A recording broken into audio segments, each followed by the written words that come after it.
말씀은 갈라디아서 1장 1절에서 5절까지 말씀 되겠습니다. 갈라디아서 신약성경 301페이지 되겠습니다. 갈라디아서 1장 1절에서 5절까지 말씀 제가 봉독해 올립니다. 1장 1절 사람들에게서 난 것도 아니요 사람으로 말미암은 것도 아니요 오직 예수 그리스도와 및 죽은 자 가운데서 그리스도를 살리신 하나님 아버지로 말미암아 사도된 바울은 함께 있는 모든 형제로 더불어 갈라디아 여러 교회들에게 우리 하나님 아버지와 주 예수 그리스도를 쫓아 은혜와 평강이 있기를 원하노라. 그리스도께서 하나님 곧 우리 아버지의 뜻을 따라 이 악한 세대에서 우리를 건지시려고 우리 죄를 위하여 자기 몸을 들으셨으니 영광이 저에게 세세토록 있을지어다. 아멘. 할렐루야. 반갑습니다. 모처럼 날씨가 좋네요. 선선하고 그렇죠. 오늘도 우리 하나님께서 우리와 함께 하십니다. 귀한 말씀이 선포될 때 아멘으로 잘 받아들이시기 바랍니다. 오늘 말씀은 이제 갈라디아서입니다. 갈라디아서는 참 분량으로 보면은 뭐 몇 장 안 되죠. 6장까지 있죠. 그런데 참 진리가 들어있는 거예요. 갈라디아서를 읽을 때마다 우리가 두 사람의 인물을 빼놓을 수가 없지요. 한 분은 이 갈라디아서를 기록한 사도 바울이고 또 한 사람은 그 세계의 역사를 흐름을 바꿔놓은 마르틴 루터입니다. 그래서 이 루터가 사실 가톨릭에 있잖아요. 가톨릭에 몸담고 가톨릭 교리나 또 영성 훈련으로 통해서 그 수도사도 되고 또 빗덴베르크 대학 쪽에서 설교도 하고 또한 교수도 되지 않습니까? 이분이 어떻게 이 성경을 읽은 거예요? 성경을 읽으면 안 되는데 그죠? 읽고 큰 충격을 받은 거예요. 어떤 성경을 읽었느냐? 오늘 설교한 갈라디아서를 읽은 거예요. 갈라디아서를 읽고 얼마나 좋은지 은혜를 받았는지 충격을 받아가지고 갈라디아서야말로 나의 애인이다 이렇게 말할 정도였어요.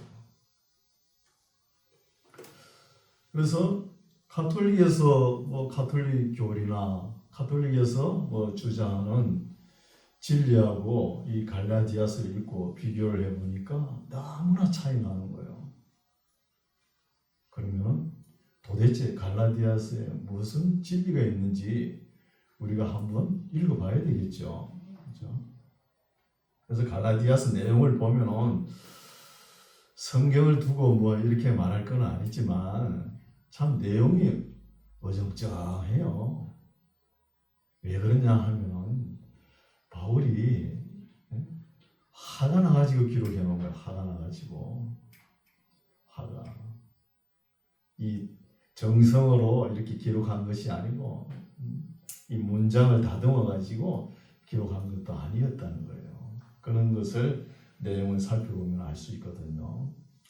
우리가 유명한 사람들 보면은 세계 역사를 써내려가는 유명한 사람들 보면은 그렇게 크지 않죠. 큰 사람은 한 사람 있을까? 에이브라함 링컨은 키가 크죠. 그럼 고인들이 주장할 거 아닙니까, 역사를. 근데 대개 보면은 짤다마한 사람들이 세계 역사를 써내려가는 거예요. 갈라디아서도 분량 얼마 안 되지만 여기에 나오는 말 한마디가 사람을 바꾸는 거예요. 또 인생을 바꾸고 또 세계 역사를 바꾼다는 거예요. 이렇게 같은 말이라도 진리의 말이 들어가야 사람이 변하는 거예요. 어떻게 변하냐? 진리의 말씀이 들어가면 사람이 거룩하게 변한다는 것입니다. 거룩하게. 그래서 우리 장로교회 웨스트민스터 신앙 고백서 있죠. 거기에 보면은 진리되는 증거가 뭐냐 나오죠. 진리되는 증거가 사람을 변화시켜가지고 거룩하게 되는 것이라는 거예요. 이게 진리라는 것이죠. 이게.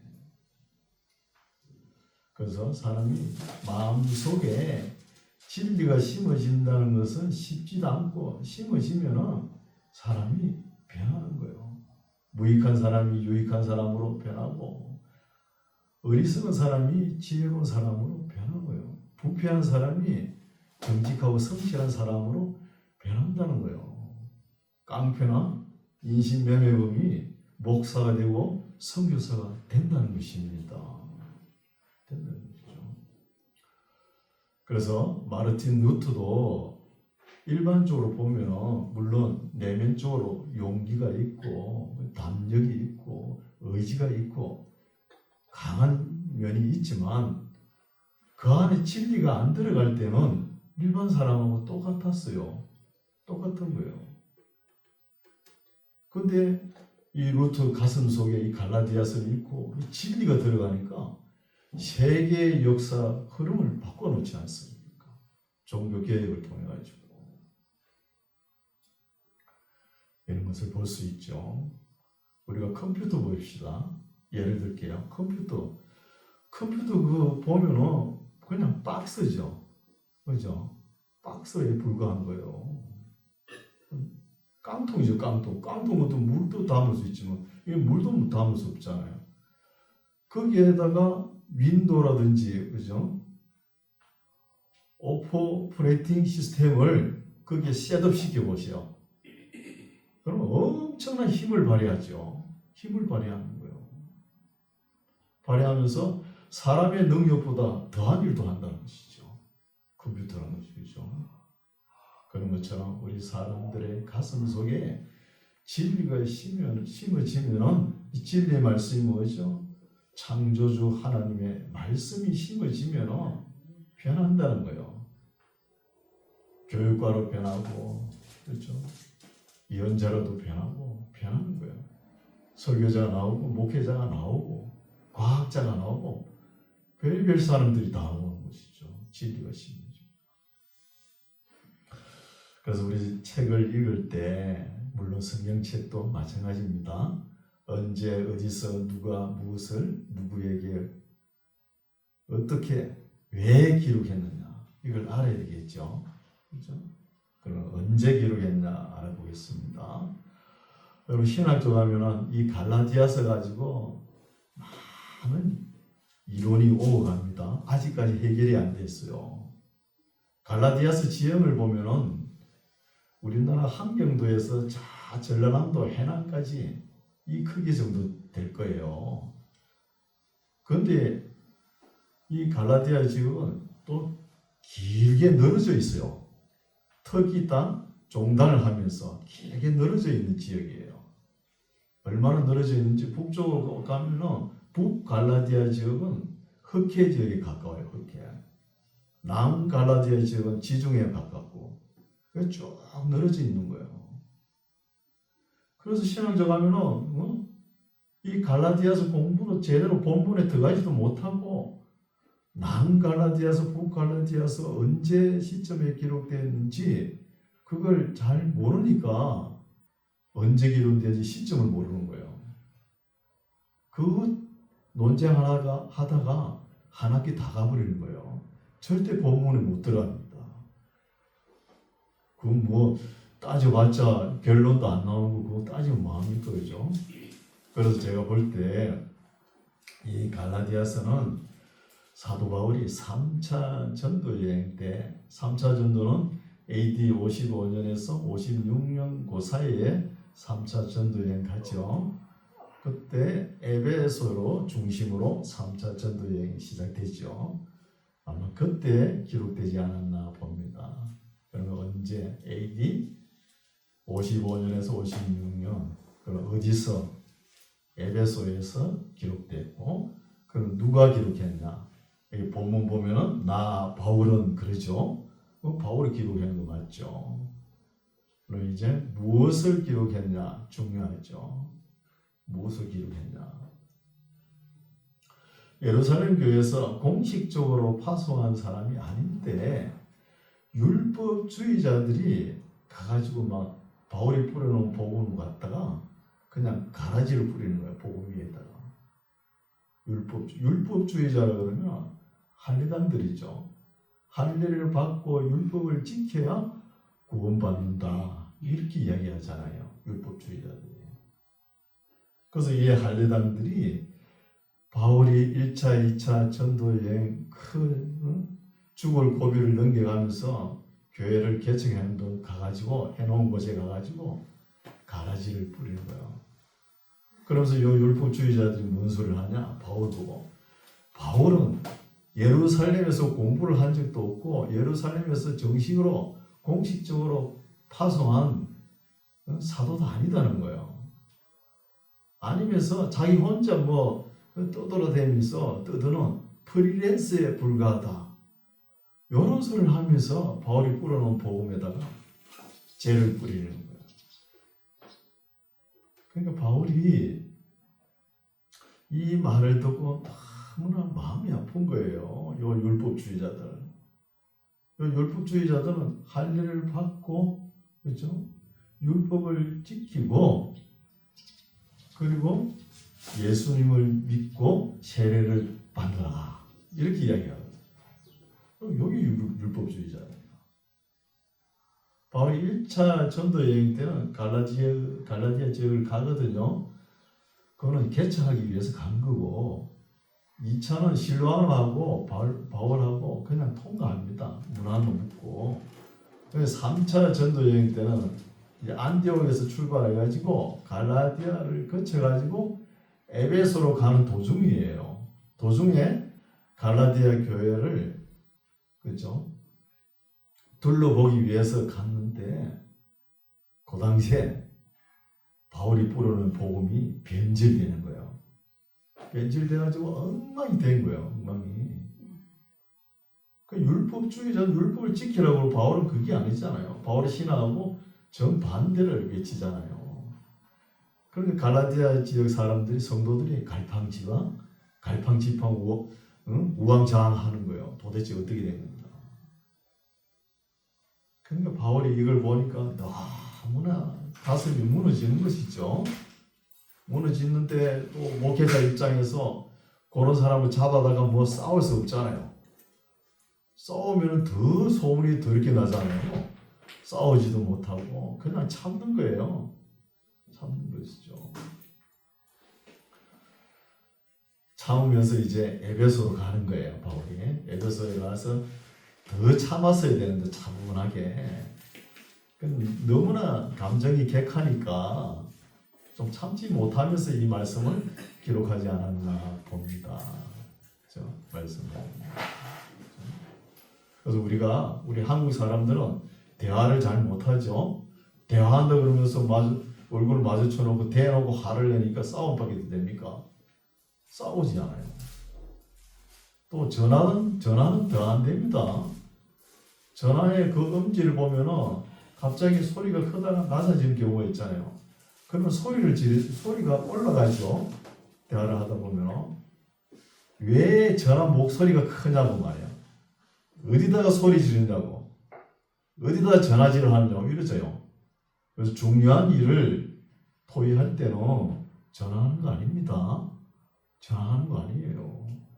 그래서 감정을 다 내려놓고 차분하게 편지로 쓰는 게 나아요. 편지도.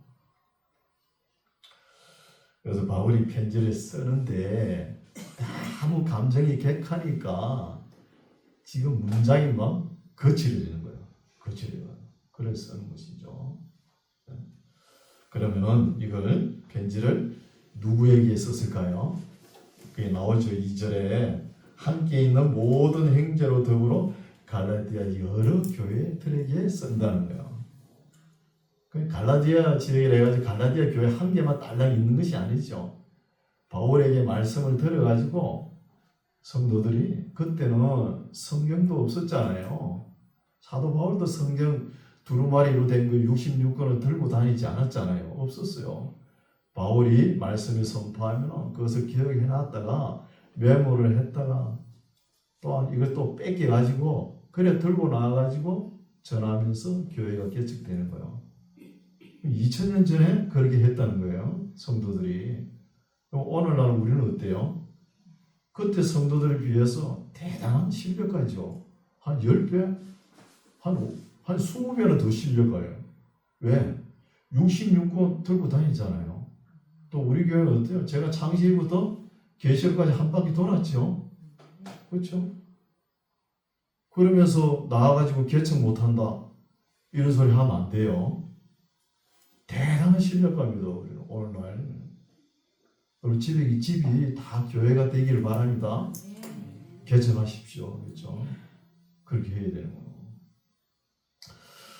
그래서 바울이 무엇을 기록했냐 하면은 할래? 그거 안 봐도 돼. 율법 안 지켜도 되니까 예수님을 믿음으로 나오라는 거예요. 돌아오라는 거예요. 예수님을 믿고 믿음으로 구원을 받고 율법을 지키든지 말든지 그래 하는 거예요. 율법 안 지켜도 정죄 안 당합니다. 정죄함을 받지 않는다는 거예요. 율법을 안 지켜도. 그냥 돌아오라는 거예요. 그죠? 바울이 만약에 그럼 마지막에 왜죠? 만약에 이 갈라디아서를 써가지고 안 보냈으면 바울의 근위는 완전히 땅바닥에 떨어졌을 거예요. 이때까지 복음 뿌리는 것까지 전부 다 무위로 되었을 거예요. 왜냐하면 바울의 12제자에도 안 들어가죠. 70인 제자에도 안 들어가요. 7 집사에도 안 들어갑니다. 안 들어가는 사람인데 이 지금 갈라디아 교인들이 막 우왕좌왕하잖아요. 예루살렘에 그 유대인들이 와가지고 할례받은 율법주의자들이 와가지고 이렇게 소동이 일어나는데 이 편지라도 보내야 되잖아요. 그래서 보내는데 바울이 격한 감정으로 보냈다는 것을 알고 우리가 읽어야 이해가 갑니다. 네, 읽어봅시다. 1장 1절 사람들에게서 난 것도 아니요. 벌써 성이 많이 났죠. 그죠? 사람들에게서 난 것도 아니요. 사람으로 말미암은 것도 아니다는 거예요. 내가 말이야. 그 야고보 요한 그죠? 베드로한테 뭐 배워가지고 이렇게 전하는 것도 아니라는 거예요. 그죠? 아니요. 사람으로 말미암은 것도 아니요. 오직 예수 그리스도와 및 죽은 자 가운데서 그리스도를 살리신 하나님 아버지로 말미암아 사도된 바울아. 그죠? 그죠? 이러면서 내가 복음 전하기 뭐 잘못됐냐? 이 썩이나 이야기하는 거지. 감정이 아주 격한 감정으로 씁니다. 2절 함께 있는 모든 행제로 더불어 갈라디아 여러 교회들에게 아까 누구에게 이야기했죠? 갈라디아 지역에 있는 여러 지역이 있죠. 더베, 이고니오, 루스드라, 비시디아, 한도 이런 지역에 흩어진 교회들이 막 한 50개나 될 거예요.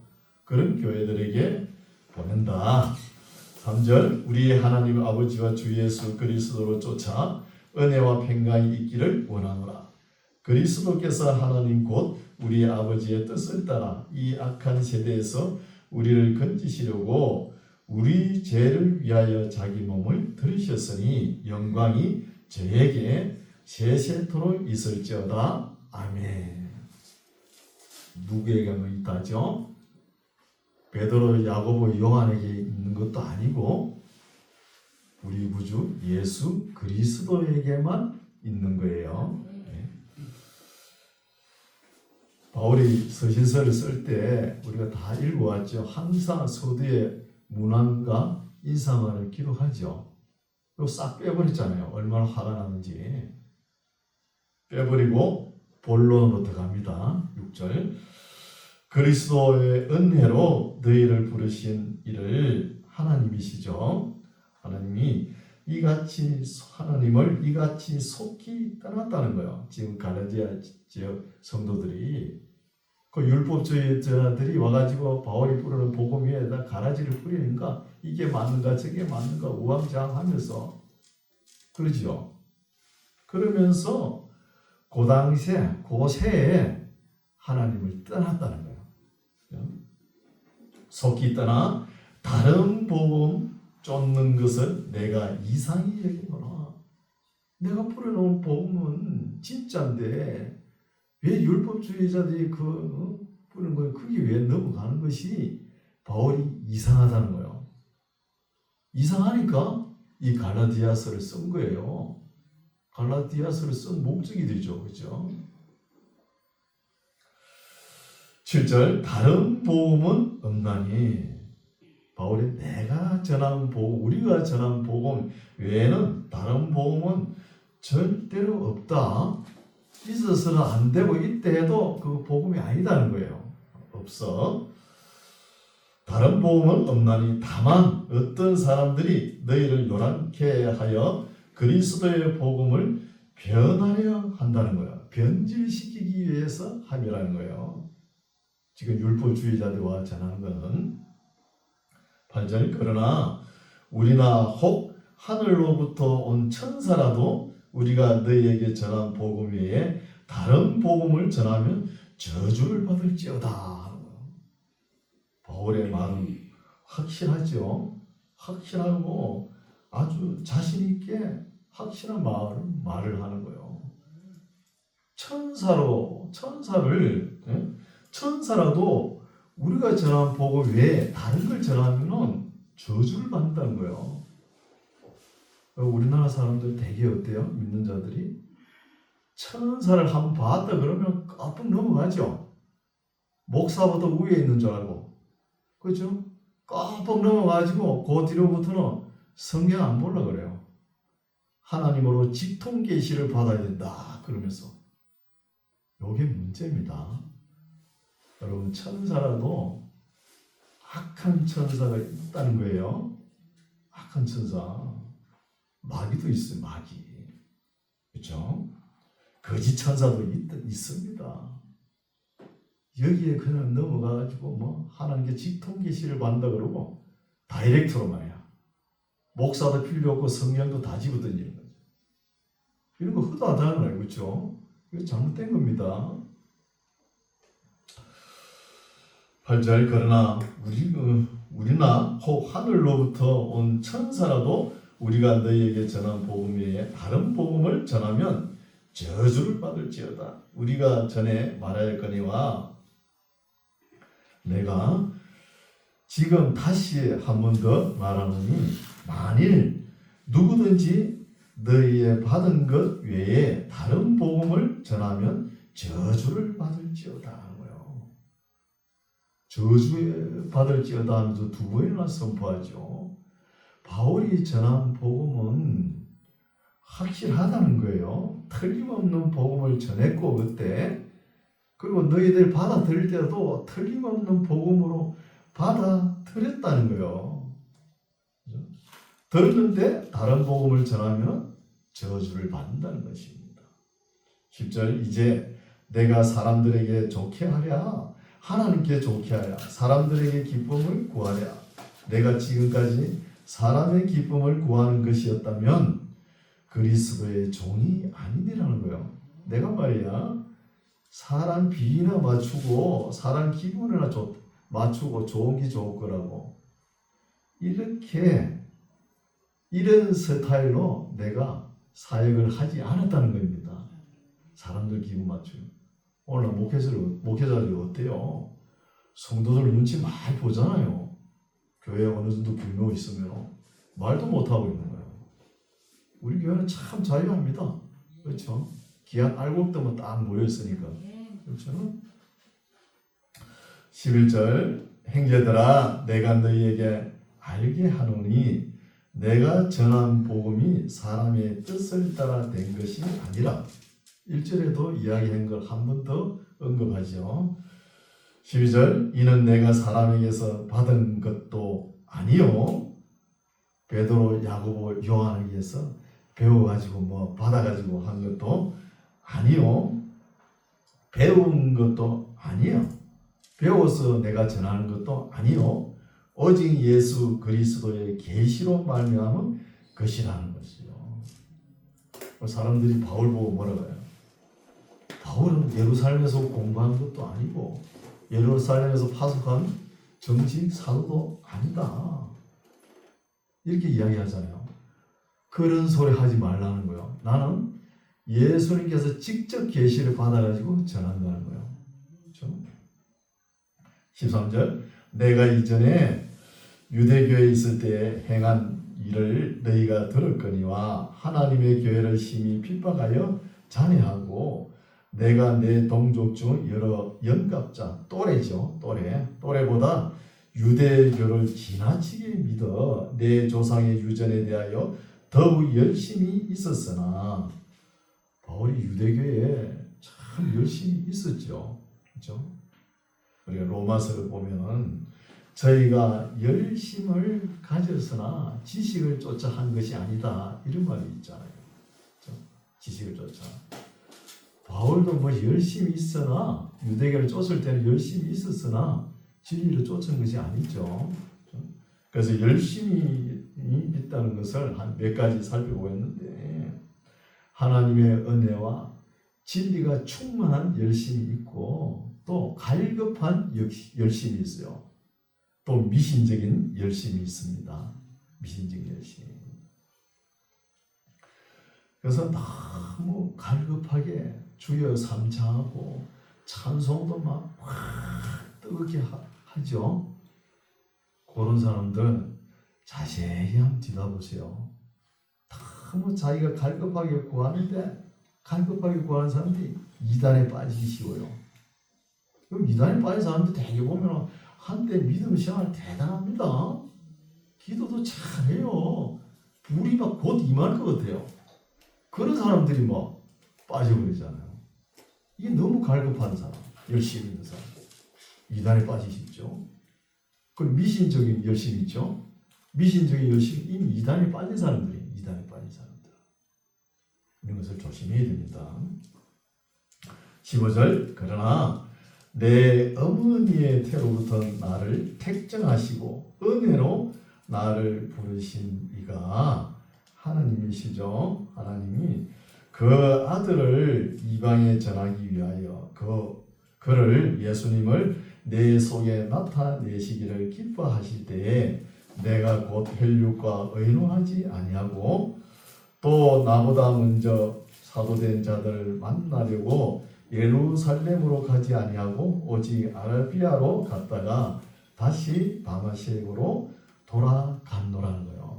이 말씀은 무슨 말씀이냐 하면은 바울이 예루살렘에서 공문을 받아가지고 예수 믿는 사람들을 다 죽이기 위해서 다메섹으로 가죠. 다메섹으로 가다가 천상의 예수님을 만났잖아요. 얼마나 빛이 강한지 눈이 멀어버렸잖아요. 바울이 눈이 멀어가 눈을 못 뜨고 있는데 아나니아가 와가지고 안수해가지고 눈이 띄었죠. 눈이 띄고 난 뒤에 누구에게 물어보려고 누구에게 배우러 보려고 이런 절차를 밟아가지고 하지 아니하고 곧바로 어디로 갔냐? 아라비아로 갔다는 거예요. 아라비아 가서 한 2년 반 3년 동안 있어요. 있으면서 자기가 이때까지 믿어온 신앙, 지식, 철학을 갖다가 하나님 앞에 다시 재검증을 받는 거예요. 검증을 받아가지고 합당하지 않은 것은 전부 다 배설물로 버리는 거예요. 똥으로 버리는 것이죠. 배설물로 싹 버리는 거예요. 버리고 다시 어디로 갔다고요? 다메섹으로 올라갔다고 이렇게 이야기하죠. 다메섹으로 가니까 바나바가 있는 거예요. 바나바가 이 바울을 건의해가지고 예루살렘 교회에 소개합니다. 소개를 했는데 그때는 이제 베드로를 만나려고 간 것인 같아요. 소개하면서 베드로 게바죠. 이따 나옵니다. 말씀에. 이 게바를 만나지 못하고 예수님 동생 야고보만 만났다는 거예요. 야고보만. 그렇죠? 야고보만 만났다는 것이죠. 그리고 회심한 지 14년 후에 롯데가 예루살렘 총회가 열렸거든요. 14년 후에 이제 예루살렘에 디도하고 간 거예요. 바나바하고. 디도하고 가면서 디도 보고 할례를 받게끔 하지 않았거든요. 않고 이것을 왜 할례를 받지 말라고 했냐면은 진리는 양보한 게 아니잖아요. 바울은 어디 할례를 강조하지 않았잖아요. 그렇죠? 그렇기 때문에 디도를 할례를 받지 않게 하고 예루살렘 교회에 가가지고 베드로와 야고보와 요한하고 학수를 하는 거예요. 서로 교제를 합니다. 학수를 합니다. 이 뜻은 무엇이냐 하면은 바울이 예루살렘에서 파송한 사역자도 아니고 지 혼자 떠들어다니면서 프리랜서에 불과하다 이런 소문이 들렸잖아요. 그러나 바울이 전한 복음도 진짜 복음이라고 베드로와 야고보, 요한이 인정하는 거예요. 그러면서 서로 교제의 악수를 나눴다는 것입니다. 그리고 예루살렘 총회가 열리죠. 사도행전 15장에 보면 여기에 나오진 않는데 총회가 열리면서 그때 안디옥 교회에 바나바와 바울을 공식 사역자로 파송합니다. 네, 파송하니까 바울이 안디옥 교회를 섬기고 있을 때 이 베드로가 안디옥 교회를 방문하는 거예요.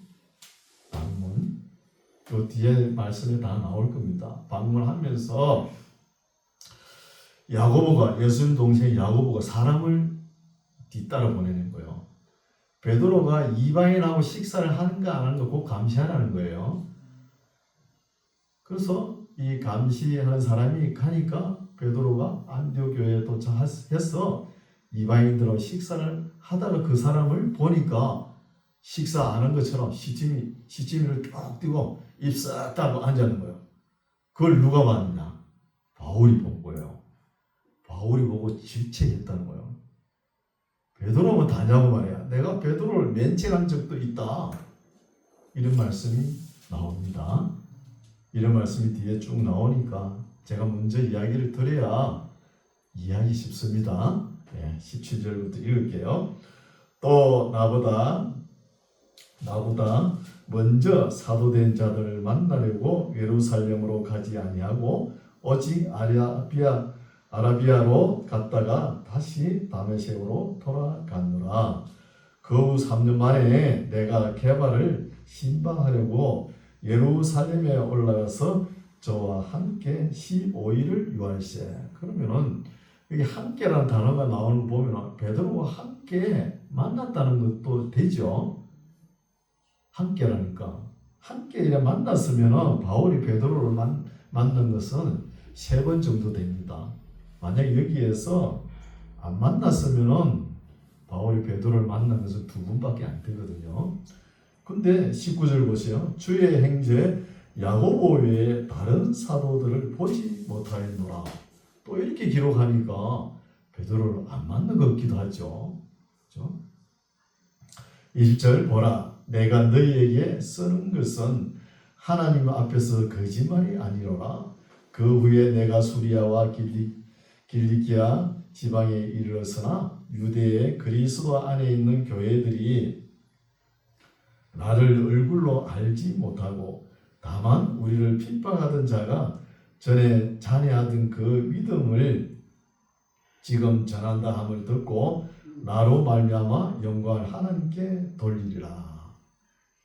이런 구절은 좀 우리가 읽기에는 좀 어줍잖은 구절이죠. 그죠? 이 말씀은 뭐냐면 바울이 지금 복음을 들고 전한다는 소리를 사람들이 뭐라고 하느냐 하면 저 사람은 옛날에 그 예수님을 그렇게 핍박하는 사람, 예수 믿는 사람들 그렇게 잡아 죽이는 사람인데 어떻게 저렇게 또 예수님을 증거할 수 있나 이런 의문을 가지는 거예요. 그럼 예수님을 증거하는 것은 하나님께 영광을 돌리는 일이잖아요. 그렇죠? 그런 말씀이에요.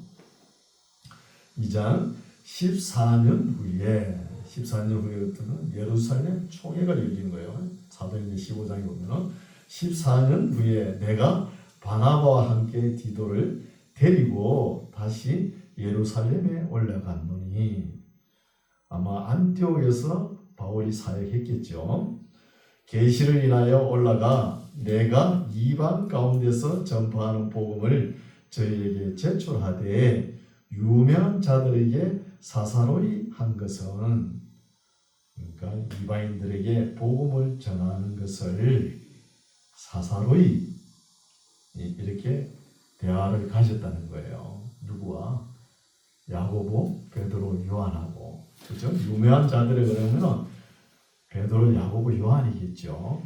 그래서 이런 사람들만 만나가지고 바울이 복음 전하는 것이 잘된 것인지 잘못된 것인지 대화를 나눴다는 거예요. 그래서 야고보도 그렇고 베드로도 그렇고 요한도 다 인정했다는 것입니다. 바울이 전한 복음이. 그러니까 예루살렘 교회하고 따로 노는 것이 아니라는 것이죠. 내가 사사로이 한 것은 내가 다름질하는 것이나 다름질한 것이 헛되지 않게 하는 것. 지금까지 복음 전하는 것이 헛되지 않게 하기 위해서 바울이 이렇게 했다는 것이죠. 사사로이 만났다는 것이죠. 사사로이 만나지 아니하고 그 사람들이 많은데 다 선포해 보세요. 막 바울을 갖다 때려 죽이려고 그럴 거 아닙니까? 얼마나 폭동이 일어나겠습니까? 그렇죠? 3절, 그러나 나와 함께 있는 헬라인 디도라도 억지로 할례를 받게 아니하였으니 이는 가만히 들어온 거짓 행제의 까닭이라. 저희가 가만히 들어온 것은 그리스도 예수 안에서 우리의 가진 자유를 엿보고 우리를 종으로 삼고자 함이라는 거예요. 이 율법주의자들이 디도는 헬라인이잖아요. 헬라인이니까 너는 할례를 받아야 된다. 이렇게 이야기하니까 바울은 아니다. 할례 받을 필요가 없다. 이렇게 당당한 모습을 보이는 거예요. 왜 보이느냐? 5절, 우리가 일시라도 복종치 아니하였으니 이는 복음의 진리로 너희 가운데 항상 있게 하려 하는 거예요. 어디 가도 진리는 양보하면 안 됩니다. 끝까지 고수해야 되는 거예요. 죽음까지 다, 목숨까지 다 바쳐서라도 우리가 지킬 것은 지켜야 되는 거예요. 진리는. 6절, 유명하다는 이들 중에 본래 어떤 이들이든지 내게 상관이 없으며 하나님은 사람의 외모를 취하지 아니하시나니 저 유명한 이들은 내게 뭐 더하여 준 것이 없다는 거야. 요 유명한 이들 누구죠? 베드로, 야고보, 요한이거든요. 요한이 이 세 사람이 바울에게 뭐 보태준 거 하나도 없다는 거예요. 바울이 뭐 베드로한테 배워가지고 뭐 한 거 있습니까? 없는 거예요. 그렇죠? 그때 당시에 실력으로 보면 바울만한 사람이 어디 있어요? 12제자들 그 뭐 다 고만고만하죠. 뭐 그때는. 나중에는 참 베드로나 요한이 훌륭한 사람이 되지만 이때는 그렇다는 거예요. 그렇죠? 바울의 실력에 뭐 비하지도 못하죠. 바울이 보태줘야죠, 오히려. 그렇죠? 7절, 도리어 내가 무할례자에게 복음 전함을 맡기를 베드로가 할례자에게 맡은 것 같이 한 것을 보고 베드로에게 역사하사 그를 할례자의 사도로 삼으시니가 또한 내게 역사하사 나를 이방인에게 사도로 삼으셨느니라. 베드로는 할례자 유대인들에게 복음을 전하는 것이고 바울은 이방인 할례 받지 않는 자들에게 복음 전하게끔 하나님께서 은혜를 주셨다는 거예요. 9절, 또 내게 주신 은혜를 알므로, 내게 주신 은혜, 이방인들 복음 전하는 은혜, 이것을 다 인정했다는 것입니다. 인정한 것을 알므로 기둥같이 여기는 야고보와 게바, 베드로죠. 게바와 요한도 나와 바나바에게 교제의 악수를 하였으니 이는 우리는 이방인에게로 저희는 할례자에게로 가게 하려 함이니라 하는 것입니다. 바울이 아무 근거 없이 떠돌아다니면서 복음 전하는 것이 아니고 따로 예루살렘 교회와 따로 노는 것이 아니라는 것입니다. 10절 다만 우리에게 가난한 자들 생각하는 것을 부탁하였으니 이것을 나도 본래 힘써 행하노라. 베드로 야고보가 이제 서로 악수의 교제를 하면서 가난한 자를 잘 보살피라고 부탁하죠. 그거는 바울이 우리가 본래부터 하던 일이니까 걱정하지 말라는 거예요. 11절 게바가 베드로죠. 안디옥에 이르렀을 때에 책망한 일이 있기로 내가 저를 면책하였다는 거예요. 바울이. 그렇죠? 그러니까 베드로만 반주를 하느냐 말이야. 지금 점점 이제 바울이 말 펀치가 더 세게 나가죠. 그렇죠? 세게. 12절 야고보에게서 온 어떤 이들이 이르기 전에 게바가 이방인과 함께 먹다가 저희가 오매 그가 할례자들을 두려워하여 떠나 물러가매 남은 유대인들도 저와 같이 외식함으로 바나바도 저희의 외식에 유혹되었느니라. 그러므로 나는 저희가 복음의 진리를 따라 바로 행하지 아니함을 보고 모든 자 앞에서 게바에게 베드로에게 이르되 너가 유대인으로서 이방을 쫓고 유대인답게 살지 아니하면서 어찌하여 억지로 이방인을 유대인답게 살게 하였느냐 하였노라고요. 내가 지금 베드로가 이방인들하고 밥 먹어놓고 말이야 입술 닦고 앉았는 거 보고 내가 면책도 했다는 거예요. 면책도. 그렇죠? 15절 우리는 본래 유대인이요 이방 죄인이 아니로되 16절 중요하죠. 사람이 어렵게 되는 것은 율법의 행위에서 난 것이 아니요 오직 예수 그리스도를 믿음으로 말미암는 줄 아는 고로 우리도 그리스도 예수를 믿나니 이는 우리가 율법의 행위에서 아니고 그리스도를 믿음으로써 어렵다함을 얻으려 함이라는 거. 이 말씀을 마르틴 루터가 읽고 큰 충격을 받은 것이죠. 큰 충격을 받고 역사의 흐름을 뒤바꿔 놓잖아요. 종교 개혁이 일어나는 것이죠. 그렇죠? 그리스도를 믿음으로써 어렵다함을 얻으려 합니다. 율법의 행위로서는 어렵다함을 얻을 육체가 없느니라. 믿습니까? 네. 17절 만일 우리가 그리스도 안에서 어렵게 되려 하다가 죄인으로 나타나면 그리스도께서 죄를 짓게 하는 자냐 결코 그럴 수 없느니라는 거예요. 만일 내가 헐었던 것을 다시 세우면 내가 나를 범법한 자로 만드는 것이라는 거예요. 헐어야 될 것을 헐어치웠는데 그것을 다시 세우는 것이 잘못된 것이죠. 그렇죠? 19절 내가 율법으로 말미암아 율법을 향하여 죽었나니 이는 하나님을 향하여 살려 함이라. 율법으로는 이제 죽었다는 것입니다. 세상 법이나 모든 법은 어때요? 사람이 살아있을 동안에만 적용이 되죠. 죽고 나면은 그 법이 관여하지 않습니다. 근데 우리나라에는 꽉한 법이 있죠. 아니 사람이 죽어가지고 관 안에 여가 땅에 묻혀 있는데 그걸 땅을 파고 간을 뚜껑을 열어가지고 목을 치는 거 부관참치라고 그러잖아요. 이런 꽉한 법이 있잖아요. 그렇죠? 이미 죽었는데 그걸 목을 치면 뭐하는 거예요? 그렇죠? 이 부관참치라고 이런 참 악한 법이 있었죠. 그래서 우리는 율법에 대해서는 이미 죽은 거예요. 율법을 생각하면 안 돼요. 그렇죠? 생각하면 안 되고 율법을 어겼다고 정죄받는 거예요? 아닌 겁니다. 받지 않아요. 그렇죠? 그리스도 안에서 우리가 율법을 치워버린 거예요. 율법을 치워버렸습니다. 그러면 우리가 자유하죠? 아주 자유롭죠? 그런데 왜 율법을 지키라고 그럽니까?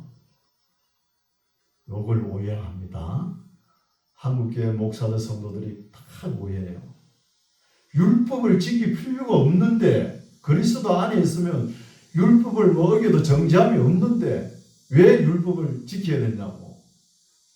이렇게 딱 오해하기 쉬운 거예요. 율법은 지킬 필요 없는 거 아니냐. 지킬 필요 없는데 왜 지키라냐고. 이렇게 나오는 거예요. 율법은 우리 생활에는 필요합니다. 필요한 거예요. 생활에. 율법은 우리에게 유익을 줍니다. 율법은 항상 선하죠. 선하니까 하나님께서 끝까지 안 피합니다. 없애지는 않아요. 우리가 그걸 지켜가지고 구원받는 거 아니잖아요. 구원은 은혜로 받는 것이죠. 그래서 이제는 율법을 지킬 때 어떻게 지키느냐 하면은 율법을 절거하면서 하나님을 사랑하는 마음으로 여러분 율법을 한번 지켜보세요. 우리의 믿음이 성장합니다. 믿음이 성장하고 우리 삶이 거룩하게 변하고 복을 받는 거예요. 이래 거룩하게 변하고 복을 받는데 왜 율법을 집어 던지려고 합니까? 율법을. 칼빈도 그랬잖아요. 우리 장로교의 대표적인 신학자 존 칼빈도 율법은 성화의 채찍으로 유효하다는 거예요. 성화의 채찍으로 유효합니다. 율법은. 그래서 율법이 폐기되었다 주장하는 사람이 누구죠? 말키온이라는 사람이잖아요. 이 사람은 이단입니다. 율법 폐기를 주장하는 건 없애버렸다 그러면 이단이에요. 이단. 말키온이라는 사람이 그랬잖아요.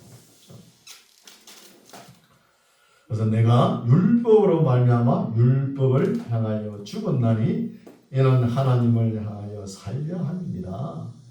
내가 그리스도와 함께 십자가에 못 박혔나니 이제 자아가 점점 깨어지죠. 못 박혔나니 그런즉 이제는 내가 산 것이 아니요 오직 내 안에 그리스도께서 사신 것이라. 이제 내가 육체 가운데 사는 것은 나를 사랑하사 나를 위하여 자기 몸을 버리신 하나님의 아들을 믿는 믿음 안에서 사는 것이라. 이제 내가 사는 것이 그것도 그리스도를 믿는 믿음 안에서 사는 것이죠. 그러니까 그리스도로 충만하다는 거예요. 충만하다.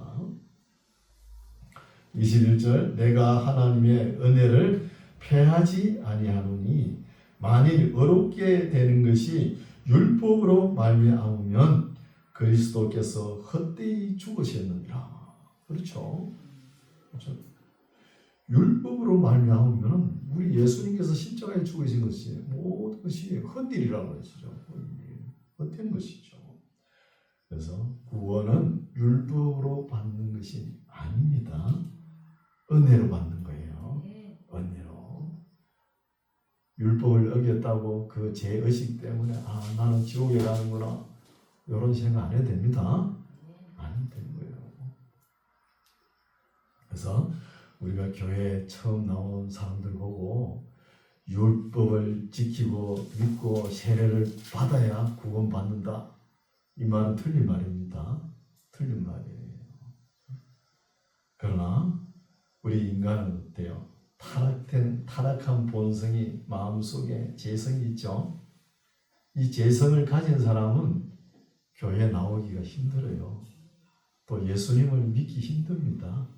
하나님을 아버지라 부를 수가 없는 거예요. 없지만 그래도 교회 나오죠. 나와가지고 신앙생활 하잖아요. 하다 보면은 하나님의 말씀이 선포되죠. 선포되면 이 우주 만물을 창조하신 분이 하나님이시구나 아는 거예요. 또 인간이 타락했구나 그래서 알고. 그래서 우리 인간이 타락했기 때문에 우리를 위해 우리의 죄를 위해 예수님께서 십자가를 지셨구나 이것을 믿는 거예요. 또 66권 성경 말씀 믿어지는 거예요. 이렇게 내 마음속에 선한 양심이 일깨워가지고 믿어지는 사람이 기도를 합니다. 그 기도는 우리가 지금 예수 오랫동안 예수 믿으면서 기도하는 거 좀 달라요. 여러분 그런 거 안 겪었어요? 예수님 영접할 때 안 겪었습니까? 성령 충만한 체험 이런 거 있잖아요. 기도하는데 막 눈물, 콧물 다 쏟아지죠. 엉엉 울면서 막 통의 자복을 하는 거예요. 그러면서 뭐라 합니까? 하나님 아버지 그러잖아요. 하나님을 아버지라고 그러는 거예요. 이제는 진짜 지 아버지 아니잖아요. 자기 아버지 아닌데도 하나님 아버지라고 그러는 거예요. 그래 그런 거예요. 이런 사람이 구원받은 거예요. 이런 사람이 구원받는 거예요. 그러면은 이런 사람들의 이제 샤워이 어떨까요? 먹든지 마시든지 사나 죽으나 하나님의 영광을 위해 산다는 것입니다. 하나님의 영광을 위해서.